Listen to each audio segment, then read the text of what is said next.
आज आपण ज्ञानेश्वरीच्या 8व्या अध्यायाला म्हणजेच ब्रह्म अक्षर निर्देश योग याला सुरुवात करत आहोत. अर्जुन उवाच की तद्ब्रह्मं किमध्यात्मं की कर्म पुरुषोत्तम अधिभूतं च किं प्रोक्तमधिदैवं किमुच्यते.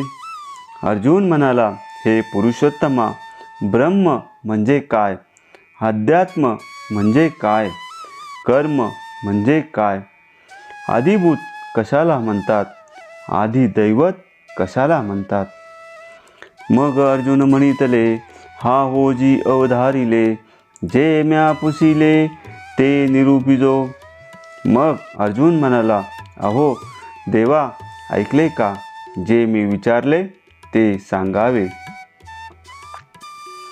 सांगा कवन ते ब्रह्म, काय सया माम कर्म, अथवा अध्यात्म काय मनिपे. सांगा ते ब्रह्म कोणते, कर्म कशाचे नाव आहे आणि अध्यात्म म्हणजे काय. अधिभूत ते कैसे, येथ अधिदैव ते कवन असे, हे उघड मी परियेसे तैसे बोला.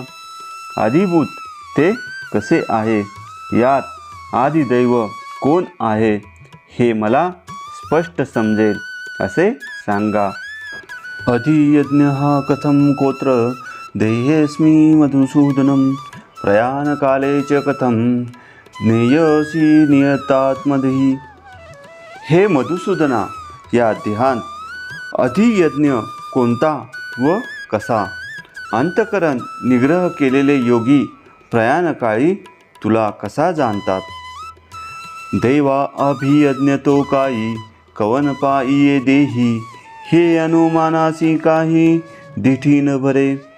देवा, ज्याला तुम्ही अधियज्ञ म्हणता, तो या देहात कसा आणि कोण आहे, हे तर्काने पाहिले तर लक्षात येत नाही. आणि नियता अंतकरणी, तू जाणी जशी देह प्रयाणी, ते कैसे हे शारंग पाणी परिसवा माते.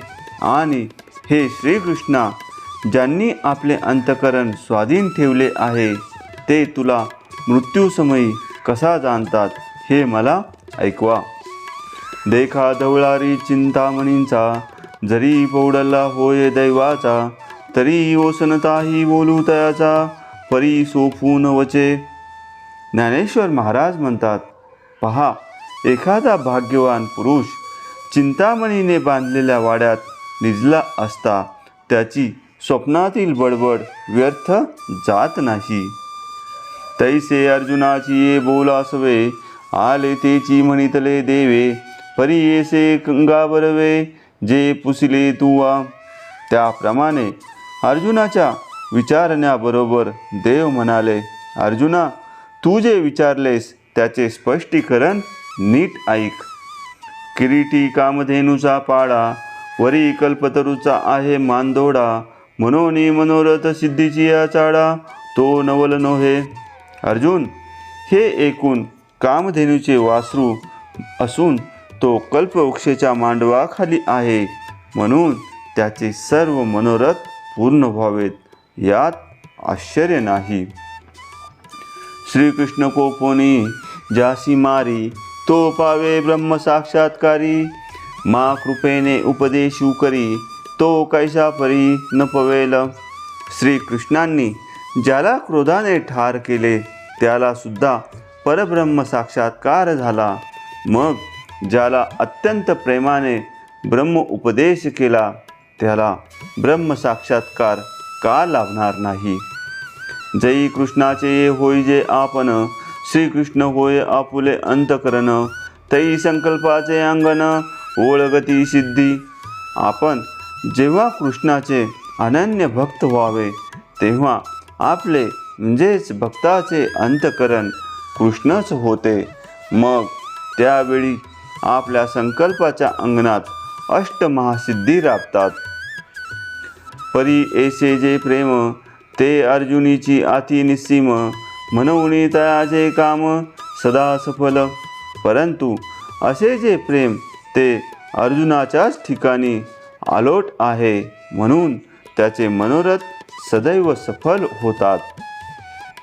या कारणे अनंते ते मनोगत तयाचे पुसते, होईल जाणूनी ऐते उग्रनी ठेवले. यासाठी भगवंतांनी अर्जुनाचे मनोगत ओळखून अगोदरच त्याच्या पुढे उत्तराचे ताट सज्ज करून ठेवले. जे अपत्य थानिहुनी निघे, तयाची भूक ते माहेसीची लागे. एरवी ते शब्द काय सांगे, मग स्तन्य दे एरी. कारण स्तनपान करणारे बालक पोट भरण्यापूर्वी थांबले तर त्याची भूक आईला समजते. एरवी मला भूक लागली असे त्याने शब्दाने सांगितल्यावर का ती त्याला स्तनपान देते. म्हणून कृपाळू वा गुरुची या ठाई, हे नवल नो हे काही. परी ते असो ऐका काही, जे देवा बोलता झाला. म्हणून कृपाळू गुरुच्या बाबतीत असे भक्त प्रेम आढळले तर त्यात आश्चर्य नाही. परंतु ते असो, देव काय बोलले ते श्रवण करा. श्री भगवानुवाच अक्षरं ब्रह्मं परमं स्वभावोऽध्यात्ममुच्यते. भूतभावोद्भवकारो विसर्गः कर्मसंजितः. श्री भगवान म्हणाले, जो परम अविनाशी आहे ते ब्रह्म आणि अध्यात्म म्हणजे ब्रह्माची स्वरूप स्थिती तसेच भूतमात्रादी पदार्थाची उत्पत्ती करणारा जो सृष्टी व्यापार त्याचे नाव म्हणजेच कर्म. मग म्हणितले सर्वेश्वरे, जे आकारी इये खोकरे. कोंदले असत नखिरे, कवने काळी. मग सर्वेश्वर श्रीकृष्ण म्हणाले, जी या सर्व फुटक्या नाशिवंत आकारात गच्च असतानाही कोणत्याही वेळी नाश पावत नाही. एरवी सपूरपण तयाचे पाहावे, तरी शून्यची नव्हे स्वभावे. वरी गगनाचे नी पालवे, गाळूनी घेतले. उलट पक्षी त्याचे बारीकपण इतके आहे की त्याला शून्यही म्हणता येत नाही. ते किती सूक्ष्म आहे. तर सूक्ष्मात सूक्ष्म असलेल्या आकाशाच्या वस्त्रातून ते गाळून घेतले आहे. जे ऐसे ही परी विरुळे, ये विज्ञानाची ये खोळे. हालवले ही नगळे, ते ये परब्रह्म. जे इतकेही सूक्ष्म असूनही झिरझिरीत असलेल्या या प्रपंचरूप वस्त्राच्या गाळणीतून हलविले तरी गळत नाही, ते परब्रह्म आहे. आणि आकाराचे निलालेपणे जन्मधर्माते नेणे. आकार लोपिनी म्हणे नाही काही. आणि आकाराच्या जन्माबरोबर जे उत्पन्न होत नाही आणि आकाराच्या नाशाबरोबर लुप्त होत नाही. ऐशी आपुल्याची सहज स्थिती, जया ब्रह्माची नित्यता असती. तया नाम सुप्रभद्राती अध्यात्मगा. अर्जुना, अशा प्रकारे जे ब्रह्मतत्व आपल्या सहज स्थितीने मध्ये निरंतर असते त्याला अर्जुना अध्यात्म हे नाव आहे. मग गगनी जेवी निर्मळे, नेनो कैची एके वेळे. उठती गण फटळे नाना वर्णे. मग ज्याप्रमाणे निर्मळ आकाशात एकदम अनेक रंगांचे मेघ कसे उत्पन्न होतात हे जसे कळत नाही, तैसे अमूर्ती तिये विशुद्धे. महदादी भदभेदे, ब्रह्मांडाचे बांधे होची लागती. त्याप्रमाणे निराकार व शुद्ध अशा ब्रह्मस्वरूपाच्या ठिकाणी महत्त्वादी भूतभेदाने ब्रह्मांडाचे आकार उत्पन्न होऊ लागतात. पै निर्विकल्पची ये बरडी, की आदी संकल्पाची फुटे विरुडी. आणि जे सवेची माडोनी, ये ढोंडी ब्रह्मगोळकांची. निर्विकल्प परब्रह्मरूपी माळ जमिनीवर मूळ संकल्प म्हणजेच योकहम बहुसामरूपी अंकुर फुटतो आणि त्याबरोबर ब्रह्मगोलकाचे दाट आकार येतात. तया एकेकाचे भीतरी पाहिजे, तव बीजाचाची भरिला देखिजे, माझी होती या जातीया नेनिजे लेख जीवा. त्या एक एक ब्रह्मांडात पाहावे तर त्यात बीजच म्हणजेच मूळ संकल्प भरलेले दिसतात व त्या एका एका ब्रह्मांडात किती जीव होतात त्याची गणतीच नाही. मग तया गोलकाचे अशांश प्रसवती आदी संकल्प असमहास हे असो एसी बहुवस सृष्टी वाढे. मग त्या ब्रह्मांड गोलकाचे अंशही बराबर योको हम बहुश्याम या आदी संकल्पाचा जप करतात आणि याप्रमाणे सृष्टी फार वाढू लागली. परी दुजे नवीन एकला परब्रह्माची संचला, अनेकत्वाचा आला पूर जैसा. पण दुसऱ्याशिवाय एकमेव अद्वितीय एकच परब्रह्म सर्वत्र भरलेले आहे आणि त्याच्या ठिकाणी अनेकत्वाचा जसा पूर आला आहे. तैसे समविषत्व नेनो कैसे वायांची चराचर रचे, पाहता प्रसवती या योनीचे लक्ष दिसती. तसेच या सृष्टीत सम विषमभाव असे झाले हे कळत नाही.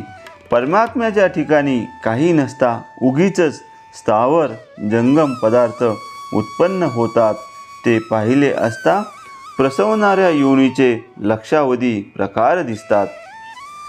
एरी जीवाभावाची पालविये, काही मर्यादाच करू नये, पाहिजे कवन हे आगवे विये, तव मूळ ते शून्य. जीवभावरूपी पालवीची तर गणनाच करता येत नाही. कोण प्रसवते हे पाहू गेले तर त्याच्या मुळाचा पत्ताच लागत नाही. म्हणून कर्मा मुदल न दिसे आणि शेखी करणही नाही नसे, माझी कार्याची या पैसे वाढो लागे. म्हणून मुळात करता कोणी दिसत नसून शिवाय या सृष्टीला काही कारणही दिसत नाही. मध्ये हे सृष्टीरूप कार्य आपोआप वाढीस लागलेले दिसते. ऐसा करीते नवीन गोचरू, अव्यक्ती हा आकारू, निपजे जो व्यापारू, तया नाम कर्म.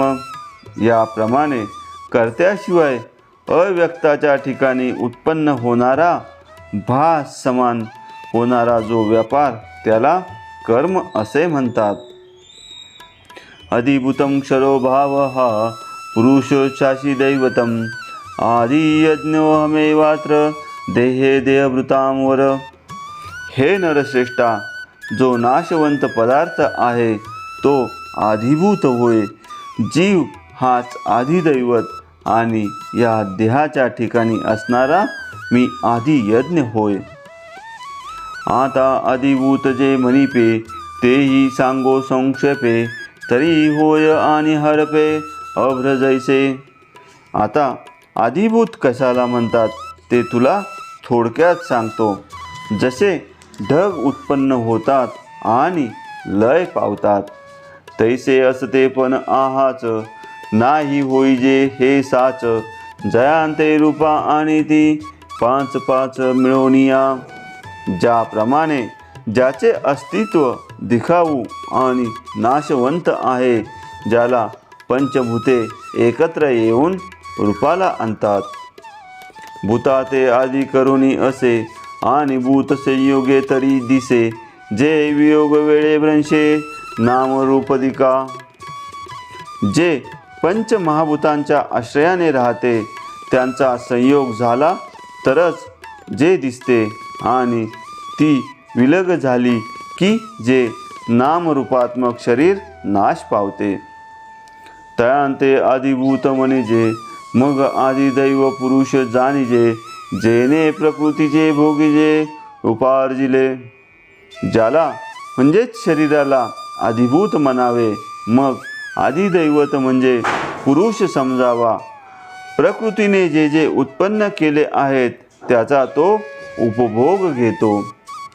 जो चेतनेचा चक्षु, जो इंद्रिय देशीचा अध्यक्षु, जो देहस्तमानी वृक्षु संकल्प विहंगाचा, जो चेतनेचा प्रकाशक, इंद्रिय देशाचा स्वामी आणि देह पडण्याच्या वेळी संकल्परूपी पक्षी ज्यावर इंद्रिये विसावतात तो हाच वृक्ष होय. जो परमात्माची परी दुसरा, जेह अहंकार निद्रा निदचुरा, म्हणून स्वप्नचिया ओरबारा संतोषेशीने. जो वास्तविक परमात्माच आहे आणि जो दुसरा वेगळा झाला, कारण की ज्यास अहंकार रूपी झोप येऊन द्वैत भासात्मक स्वप्नाच्या व्यवहाराने तो हर्ष शोकाला अनुभवतो. जीव येणे नावे, जया ते आळविजे स्वभावे, ते आधिदैव जाणावे पंचायतनीचे. ज्याला सामान्यतः जीव असे म्हणतात ते हेच या 5 भूतात्मक शरीररूपी घरातील आधिदैव समजावे. आता येची शरीर ग्रामी, जो शरीर भावाते उपशमी, तो अधियज्ञ इथगामी पंडू कुमरा. आता या शरीररूपी गावामध्ये शरीर बुद्धीला म्हणजेच देहअहंकारादिकांना नाहीसे करतो, तो मी या शरीरातील आधी यज्ञ जाणावा. येर आदिदैवता विभूत, तेही मीची कीर समस्त, परी पंधरे किडाळा मिळत, काय सांके नोहे. इतर आदिदैव आदिभूत ते ही सर्व खरोखर मीच आहे, परंतु निर्मळ शुद्ध सोन्यामध्ये हिनकस मिसळले तर ते शुद्ध सोनेही हिनकस होत नाही काय. तरी ते पंधरे पण न मिळे आणि किडाची याची अंशा न मिळे, परी जव असे तयाचेही मिळे तव सांकेची म्हणजे. वास्तविक निर्मळ सोने हिनकसाचा अंश होत नाही, स्वतःहून मिसळत नाही, परंतु जोपर्यंत हिनकस मिसळलेले असते तोपर्यंतच त्याला हिनकस म्हणणे योग्य होईल. तैसे अधिभूता ते आगवे, हे अविद्येचेनी पालवे, झांकले तव मानावे वेगळे ऐसे. त्याप्रमाणे हे अधिभूतादी सर्व अविद्येच्या पदराखाली झाकले आहेत, तोपर्यंत वेगळे आहेत असेच जाणावे. तेची अविद्येची जवनिक फिटे आणि भेदभावाची अवधी तुटे, मग म्हणून एक होऊनी जरी आटे, तरी काय दोन्ही होती. तोच अविद्येचा पडदा दूर केल्यावर द्वैतभाव नाहीसा होऊन जीव आणि परमात्मा तद्रूप होतात असे म्हणावे, तर मुळात ते काय दोन होते. पै केशांचा गुंडाळा ठेविले स्फटिक शिळा, ते वरी पाहिली डोळा तव भेदली गमली. केसांच्या गुंडाळीवर स्फटिक शिळा ठेवली असता वर पाहणाऱ्याला ती फुटलेली दिसते. पाठी केश परवते नेले आणि भेदलेपणा काय नेनो झाले, तरी डाक देऊनी संदिले शिळेत काळी. नंतर केस बाजूला केले तर शिळेचा फुटकेपणा कोठे गेला की काय, डाग देऊनी सांधली की काय. ना ते अखंडची आयती, परिसंगे भिन्न गमली होती, ते सारी लिया मागवती जैसी का तैसी. असे मुळीच नाही, ती शिळा मूळचीच अखंड होती, पण केसाच्या संगतीने भंग पावली असे भासत होते. म्हणून केसाची गुंडाळी बाजूला केल्यावर मूळची शिळा अखंड आहे तशीच आहे. तेवी अहंभाव जाये, तरी ऐक्य ते आधीची आहे, हेची साचे जेत होय तो अधियज्ञुमी. त्याप्रमाणे अहंकार केला की ऐक्य मूळचेच आहे, हा प्रकार खरोखर जेथे घडतो तो आधियज्ञ मी आहे. पैगा आम्ही तुझ सकळ यज्ञ कर्मज, सांगितले काजे काज मनी धरुणी. अरे आम्ही जो हेतू मनात धरून सर्व यज्ञ कर्मापासून निर्माण झाले आहे असे 4थ्या अध्यायात तुला सांगितले. म्हणजेच कर्मजान विद्वितान सर्वान या श्लोकात. तो हा सकळ जीवांचा विसावा, नैष्कर्म्य सुखाचा ठेवा, परी उघड करोनी पांडवा, दाविजत असे. तो हा अभियज्ञ सर्व जीवांचा विसावा आहे. हा निष्काम ब्रह्मसुखाचा गुप्त ठेवा तुला उघडा करून दाखविला आहे. पहिले वैराग्य इंधन परिपूर्ती, इंद्रिया नळी प्रदीप्ती, विषय द्रव्याची या आहुती देवनिया.